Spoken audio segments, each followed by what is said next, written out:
Before we get into the video, I wanted to share a special tool that David and I have been using for over 2 years to manage our inventory on Amazon.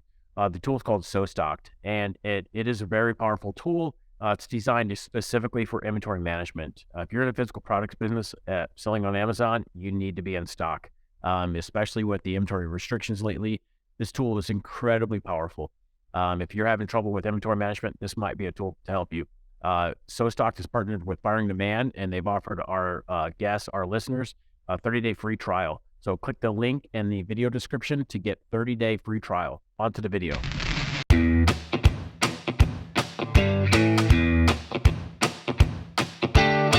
Welcome, everyone, to the Firing the Man podcast. On today's episode, we have the privilege to interview Jonathan Green. Jonathan is the best-selling author of 300-plus books, a celebrity ghostwriter, and a high-ticket affiliate marketer who now lives on a tropical island in the South Pacific. He has turned being fired during a blizzard into a thriving online business. Jonathan is an expert at using artificial intelligence tools to accelerate your online business. He is the best-selling author of ChatGPT Profits. He has a mailing list of over 100,000 subscribers and hosts a podcast with over 250 episodes. He has been running an online business full-time since February 2010 and is an expert in using ChatGPT, Midjourney, Claude, and Leonardo to grow your online business. He helps new entrepreneurs leverage AI to generate real revenue quickly and start replacing their 9-to-5 revenue. He has 2 successful AI training programs, the first being AI Freedom for Entrepreneurs, and the second, Fractional AIO for Businesses. We're very excited to have Jonathan as part of the Firing Man podcast. Welcome. Thank you so much for having me. I'm really excited to hang out with you guys. Absolutely. We're looking forward to this, and it could not be more relevant. So a lot of good stuff here we're looking forward to diving into. Before we get into technical AI, as in relating that back to our e-commerce businesses, can you share a little bit with our listeners about your background and your path to becoming an author and AI expert? Yeah, it's always been kind of a roundabout path. I wish I was one of those people that could tell you I was an entrepreneur at 15, I made first million by 18, 10 million by 23. Like, so many entrepreneurs have that story. I was one of those people that was always doing entrepreneurial things and didn't realize it till later. So much of my journey was really trying to be artistic. So I was acting a lot in high school, and then in college I dabbled at painting, and almost my instructor in painting was almost like, you should think about making this your major. And it was really awesome to hear, but at the same time, it's like just experimenting with different things. And then I tried a lot of careers in my 20s, as everyone does, and you're trying to figure out what you want to do with your life, and you have so much bad information. Like, the first thing you find out when you graduate from college is that they're not actually going to help you get a job. They're just going to take credit no matter where you land. You work at Starbucks, it's our job. You work at, you work in the garbage truck, they're going to say they're the ones who got you there. It doesn't matter what you do. They just want to say what percentage of people are employed, and it's just luck. So that was like a really rude awakening for me, because I went to the hiring office right when I was graduating. I was like, hey guys, I need to find a job. What am I going to do? And they go, here's a link to monster.com. And that was the hiring website at the time. I don't even know if they're still around, but it was like so unhelpful. And then I said, how many of you guys graduated from this university? And they all had. And I was like, how many of you guys have worked here since you graduated? And I was like, oh no, I'm in a room full of losers. So they didn't want to help me after I said that. That was like I really burned that bridge. But it's like, sometimes you just have to say what you see. And I was really shocked, because it's like in one of those movies where the guy goes, I've been in college for 8 years. He's like, you were still a freshman, right? It's like, you're not a doctor. That means you haven't really used the time well. So I struck out on my own, tried a lot of different ideas, and started to, I was teaching for 10 years around the world and teaching at universities. And then I got my master's degree, and some publishing house was like, hey, we want to publish your dissertation. And it's probably a scam. I don't know. But it's also like, who's going to buy a dissertation? I don't know. They probably got it put in a couple of libraries. But either way, it was like my first taste of that. Just was really passionate about writing as a way of expressing myself. I started blogging around 2007, not knowing that people could find your blog. I thought it was a private diary you do on your computer. And that's not true, because my blog became one of the most famous blogs in the world in the dating space, because I would just write about my eternal struggle to get a girlfriend. And that made me the #1 search result in the entire world on Google for get a girlfriend for like 3 years. So every guy who typed in get a girlfriend would read all of my stories about how I couldn't do that. And it became this really epic journey that a publisher called me. They just cold called me one day and said, listen, would you write a book for us? And I was like, that sounds amazing. And that was my first taste of making money from writing something, because my blog was making no money. There's a lot of misinformation that like, oh, my blog has, every blog that comes in search results makes a bunch of money. It's not true, especially in dating. And it was this great opportunity. I started got a taste, and I was like, wow, people will pay to read the stuff I've written. That's amazing to me. And once you have that revelation, then so many things become possible. And then, I thought I had my dream job, which I hated so much. It's like, once you get your wish, it's the worst thing that can happen to you sometimes. And I was working at one of the top 20 universities in America, running a multi-million-dollar program at 29, in charge of all these people that are older than me. And I hated it. There's a skill people get, and you guys have been in corporate, so you may have encountered this. You've definitely encountered it in bureaucracy and government, which is people who can really make a small task take months and really impressively slow roll. And I don't have that skill. So they gave me a task. They're like, listen, you need to work on this for the next 6 months. And I finished in 2 hours, and I almost started crying because I'm like, I don't know how to do this. I don't know how to stretch. I can stretch a 2-hour job into 8 hours. I can do that, but I don't know how to stretch it into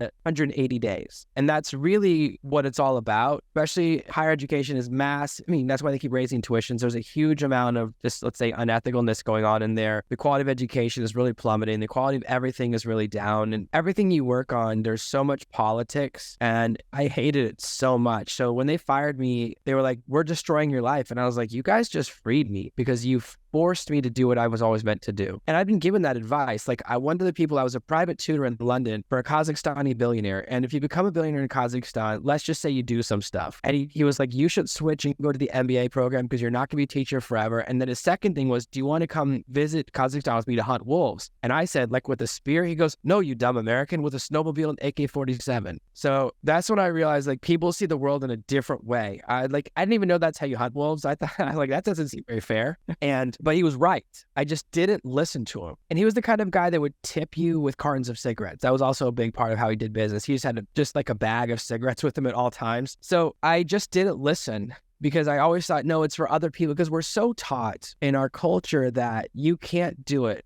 Only people that start companies are people's parents started companies. Only people that can succeed are like generational wealth. No one can start a business now. And you hear that enough times, you just believe it. You think, oh, I'm always meant to be an employee. I'm meant to be a cog in a machine. And you have this idea in your head that if you work for a large enough organization, you'll be protected. And as everyone found out over the last couple of years, it's not true. Large companies all the time have firing things where they just fire 10% of people, performance irrelevant. Right? Large companies go out of business because the guy at the top did something naughty. It doesn't matter how much loyalty you have for your company. At some point, you're going to find out. For some people, it's at retirement, right? When there's a retirement party, the next day, they never hear from any of their coworkers again. You find out, oh, they're not my friends. Or for some people, it's when you're in your 20s. I've had so many friends who get fired on Christmas or the day their child was born or when they were in the hospital. And you just realize that companies and the organizations are always looking out for themselves. So you have to start to see the world as it is. And so much of education is like this. It's like a carrot on a stick in front of a turtle, right? You can work really hard in grammar school to get into good middle school, work really hard in middle school to get into good high school, work really hard in high school to get into good college, work really hard in college to get a good degree. I have a really high degree. I have a master's in applied linguistics with merit, which is the equivalent of honors in America. Guess what? I never use that thing. I also never use anything from college. Everything I used to run my business, I learned in high school. So I spent hundreds of thousands of dollars and years of my life all learning stuff that's irrelevant. Like, most majors are trash. Most people who teach at universities could never survive in the real world. You meet all these people that are teaching, like I was working on a program and I met people who were like, oh, they teach my master's in marketing. I'm like, oh, what kind of marketing campaigns have you worked on? You found out they've never left the university. They've never actually done it, right? They're just people who've watched. And it's like learning to swim from someone who read a book about swimming. If you do that, you're going to die. So that was really my journey, starting to realize that so much what we've been taught is just a big old lie and that you're capable of more than you realize. That's really the core message I want to give people, and that I've learned from my journey, is that whatever you think you can do, you can probably do 10 times more. No, that's awesome. Excited to have you on the show, Jonathan. I'm excited to dive into AI. I can tell you're a great storyteller. I think it comes from your writing and from all of that. And so that's really cool. A funny story, there was a guy that used to work with David and I, and he lived in Pakistan, and he was talking about hunting. I had the same image, like, oh, we're going to, like Rambo style, like we're going to get like a spear and we're going to, and he's like, no, with a gun. So hearing that, I thought it was going to be yeah, right. So pretty funny. So to get into AI, I doing research on the show, I looked around on some of your books and some of your background, and I saw a quote that I just kind of want to go for first and have you dissect it for the audience to like, I think it's very impactful. And the quote is, within 2 years, there will be those who have mastered ChatGPT and those who are out of work. And I think that's a very true statement, and I think it's very impactful. So can you kind of dissect that, and what do you mean by that statement? So at certain points over the last 50 years, technologies have come out and people have resisted against them. In the early 70s, when calculators became affordable, teachers were like, kids will never learn math. And we can't imagine a school child not being allowed to use a calculator now, right? It becomes ubiquitous. After those, it was graphing calculators, when you have to do sine and cosine and tangent. And when I was in school, you had to learn how to use those all the time. And of course, then there was someone to figure out how to design games that would go inside of those, and those would go around. And I had a friend who wrote an entire video game inside of a graphing calculator. It's like amazing. There's all these things, but we say, oh no. And I remember so I was in college in 1999, Napster came out, which was this music sharing platform, and everyone was like fighting against it. They sued everyone. People got sued for downloading music by record companies. Every band fought against it. And there was this huge struggle to fight against the technology, and they failed because now nobody owns music anymore, right? They were like, no, everyone wants to own their CD, own their collection. I felt the same way. Now you're just so used to renting and streaming that our mindset and the way culture is completely shifted. Once the ability to download music became there, the businesses that succeeded were the ones who said, okay, how can we monetize downloading music? That's really what the future becomes. And it's the same thing. We just saw this huge writer strike, and they got some things that said, okay, you can't use AI to write movie scripts. And if you make a writer use AI, you have to tell them that you're giving them something from AI. And it's like, that's not going to work. You can't put the genie back in the bottle. Imagine though, you meet someone, you're trying to hire a new accountant. You guys know this. And you meet an accountant who goes, yeah, I don't use calculators. You go, what? I don't use spreadsheets. You would never hire that accountant, right? Even though 50 years ago, that was all accountants, right? Nobody had calculators. Nobody had spreadsheets. What happens is once a technology becomes ubiquitous, it goes through several phases. First is the phase where everyone's afraid of it. Then there's the phase where it's optional. And then there's the phase where it's mandatory. You literally cannot be an accountant who doesn't use spreadsheets, right? You can't be an accountant who goes, I don't use accounting software. I just do it all in a book. Unless you're working for a criminal enterprise who wants no records, that's not going to work because it's a change. What's happening now is that there's so many people who think this is a fad. They go, oh, this AI thing will go away. And there's legitimate reasons why they think that, right? There's a lot of bad information, fake AI companies. And what all the AI companies have kind of gotten together, and they had a meeting and they said, what if we just create an amazing tool with no onboarding? You log into ChatGPT and it's a blank page. It's literally the worst thing you can find. As a writer, that's my nightmare. You lock me in a room with a blank piece of paper and a typewriter and say, write a book. About what? I'm not going to tell you, but you better write the right book. That's what it feels like. There's no welcome video. There's no onboarding video. There's no email sequence to tell you different things ChatGPT can do. If you want to know what ChatGPT can do, OpenAI will not tell you, which is such a crazy business model. It's why everyone uses a tool once, gets intimidated, and leaves. They've forced a necessary market, which is the training market, because they refuse to teach people what their tool could do. They refuse to tell you its limitations. They won't even tell you how many words you can put into a question. They came up with this idea, which is like, oh, we don't use words, we use tokens. And my experience of tokens is every time you go to the arcade, they tell you it's tokens, so you don't realize you're paying 27 cents a game instead of 25, right? They're just messing with you. So they've created this entire system, which is so unpleasant and such an unpleasant experience. And then the other AI companies saw this and go, we're going to do the same thing. They didn't go, let's make an amazing onboarding process and steal their customers. They said, no, let's do price fixing. Let's all give everyone a really bad customer experience. And I imagine this meeting where the CEO of OpenAI was like, all right, number one, this is going to be what people see, just a blank page. And someone's like, why don't we tell them what ChatGPT can do? And he goes, you're fired. And then the guy goes, what about a welcome video? He's, you're fired. What about just an email that lets them know their language use, like what a prompt is, what pre-prompting is? And he goes, listen, you're all fired. There will be no onboarding. And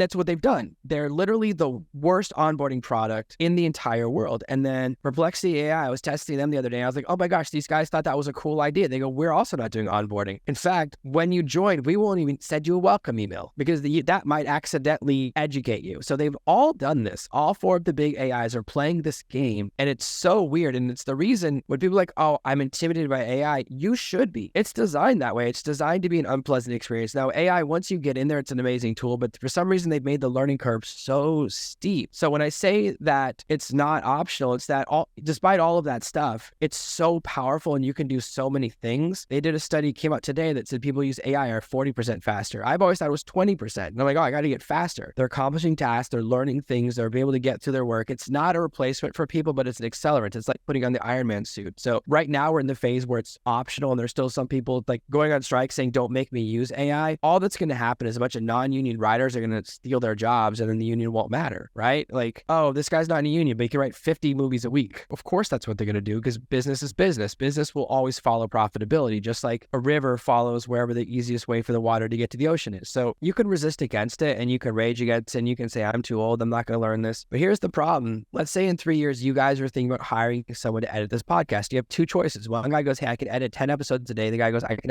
edit 10 episodes a week. I don't use AI. There's no way for you to have this conversation, go, let's hire the guy who doesn't use AI because we're going to pay 10 times as much money, but he seems like a nice guy. That's the problem, is that you can't compete because it's just someone who does the same job faster. It's not as though there's a drop in quality. It's the opposite. The quality maintains because there's a consistent element. AI is consistent at whatever level it's operating. So you have this really strange situation where people, because there's no onboarding, because there's no welcome materials, because there's no training, don't know what to do with an AI. And so they think, oh, it doesn't work. The reason I wrote my book, I read a couple of books that were selling really well about AI, and I read them. I go, oh, these books are full of lies. There's a huge amount of prompts in both these books, probably 80% of them that don't work. They're from 2 generations ago, and they didn't even work then. I can tell they had ChatGPT write the book, so there's a huge quality issue, and they provided bad information. It really frustrated me. That's why I wrote my book, not because there needs to be another ChatGPT book, but I was like so mad that the number of people whose lives will be destroyed because they'll read this book, try a prompt, get a bad response, go, I guess AI doesn't work, and then 2 years from now they're fired. But they go, no, I tried. And because some guy who has a lot of fake reviews on his book on Amazon also gave me this bad information, I was tricked. And that kind of drives me crazy. It's like there's a lot of companies that just add AI to the title now. They're not AI companies. There's a lot of distractions. It's totally legitimate for people to go, AI doesn't work, or these tools aren't really AI, or my experience was bad, and they kind of reject it. The problem is that it doesn't matter because the market isn't going through a major shift right now, and the shift is going to happen whether you like it or not. You can go on strike and resist it and say it's not going to happen, but doesn't every McDonald's in the world have one of those TV menus now that people were afraid was going to replace workers? Like, they've already started doing this stuff. Why do you think there's no, I agree with you. You go to OpenAI or there's very little training, there's no onboarding. So why do you think is that by design? Is that something they skipped? Why do you think it's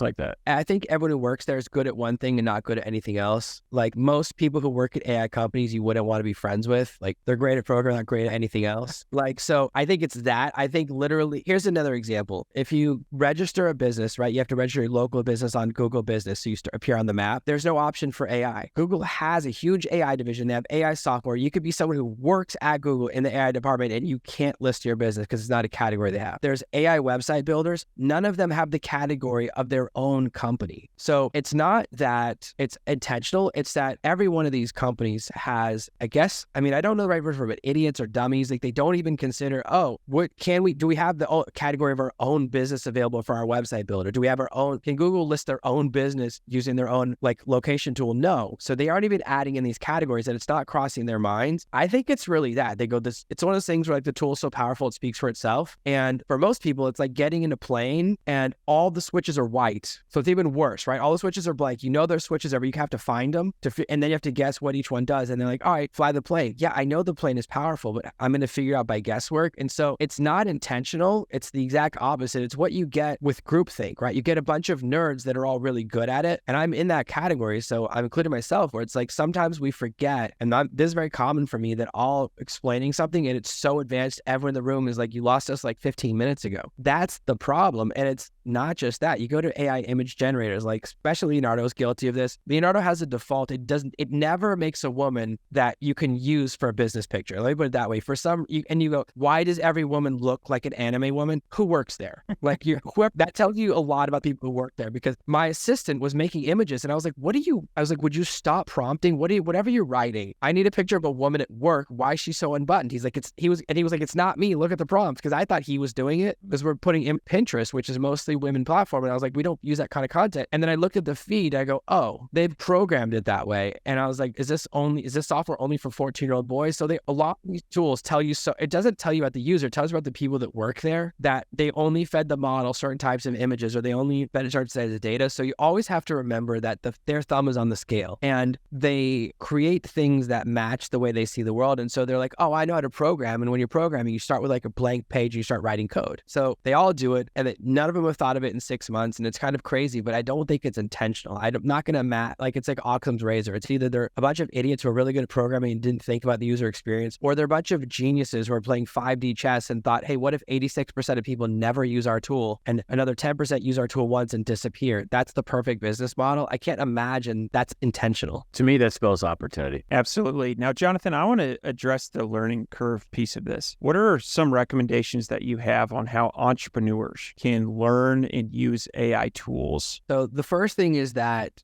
90% of AI tools are using the ChatGPT API, and the other 10% are using the Claude API. And then all the other ones that are doing art or video generation are using one of the two image generators. So there's not really a bunch of different AI tools. There's about 6. There's one from Facebook, one from Google, one from Microsoft, who owns OpenAI for text generation. And then for image generation, there's 2. There's DALL-E, which is owned by OpenAI, again, Microsoft. And then there's Stable Diffusion, which is open source. Every single image generator out there, all these different companies, they're Stable Diffusion. They're using a free tool and they're adding something paid on top of it. So it's easy to get distracted and go, I need 50 tools, I need 30 tools. You don't. You need 2. You need one text one, which can either be Perplexity AI, Claude, Llama, which is the Facebook one, or ChatGPT. You just pick one, and then you need one image generator. With those 2 things, you can do just about everything. So you don't need to spend a lot of money. What's really been interesting to see, one of the things I like is that a lot of software that was really expensive a year ago the price has gone down because ChatGPT is $20 a month for the pro version. All these other softwares that were charged like $100 a month, $200 a month for larger accounts, charging you for the number of words they generate with their AI. Now they can't do that anymore. So it's done a really good thing to the market, which is forced overpriced products to become affordable for normal people. Very, very cool. The second thing is that when you're interacting with ChatGPT,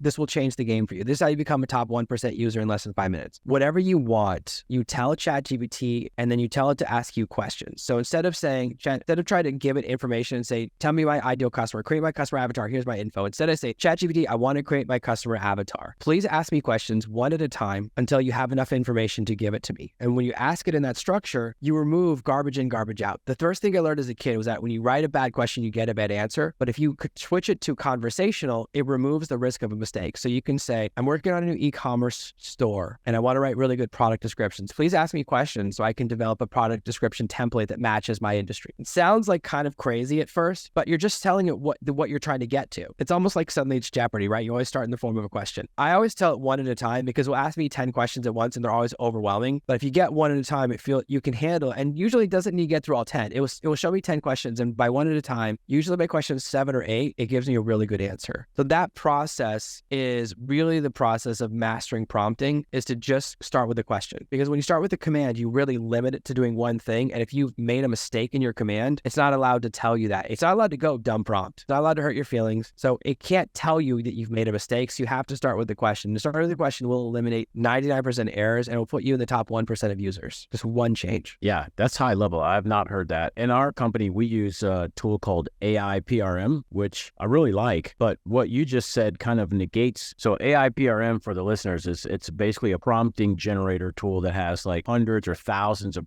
pre-programmed prompts that people use and then bubble up and then they select them. And so you're saying, is that tool okay to use, or do you prefer to go with the question first? So when I craft a prompt that I give to my customers or give to someone in one of my books, it starts off as a question, and then eventually you can make it into a really good prompt, but it takes a huge amount of research, a lot of testing, that what you get is a consistent result. And the cool thing about the question format is that it eliminates the possibility of there being an error in a prompt. One of the things that can happen is someone writes a great prompt for ChatGPT 4, then they release version 4.5 and the response is modified. And if the prompt doesn't get updated, you might not notice, but it's like 3% off or 10% off. I'm not against using pre-written prompts. I do it all the time, but it's hard for someone who's a novice user to detect drift, which is where ChatGPT starts to slide off track. If it only drifts 5 or 10%, you might not notice. That's the danger. However, having pre-written prompts and having it helpful is good. There's a problem in the market, which is prompt collections. I saw there's an arms race for prompt collections. I saw one that now comes with 1 million prompts, which mathematically you can't test them all in your lifetime. So what you have is a collection of prompts that you'll never use, but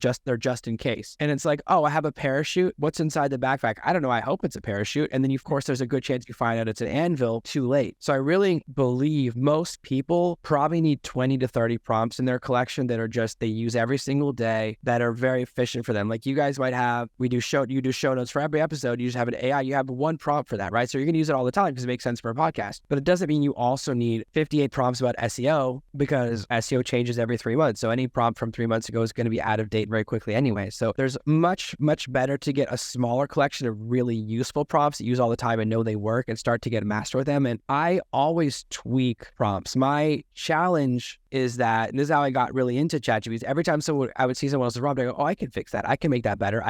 They do it in 3 prompts. I bet I can do it in 1. I'm always chasing the one prompt solution. Like, can I give someone a single prompt that does everything they want so that they don't have to do any thinking, that it removes that part? But the question is the best format because it just eliminates the possibility of mistakes. So you can still start from those prompts because it kind of helps you craft what you want. And so you're just really saying, this is what I want. What information do you need to get there so that we can get a really good result? So you're just kind of making it cooperative. Most people, you talk to AIs like they do on Star Trek, right? You go, AI, do this, AI, do that. But if you use what it says in the name, like the chat is in the name, but we all ignore that, right? We still shout at the AI and kind of berate the AI and order it to do things. There's just this challenge in communicating with it in a more casual way. And the more friendly you are and the more casual you are, the better the results you get. 2 follow-on questions. First one is, I think this will be a quick one. What is the difference between, say, ChatGPT 3, ChatGPT 3.5, ChatGPT 4.0? Are they adding a larger database, or are they improving response times? Do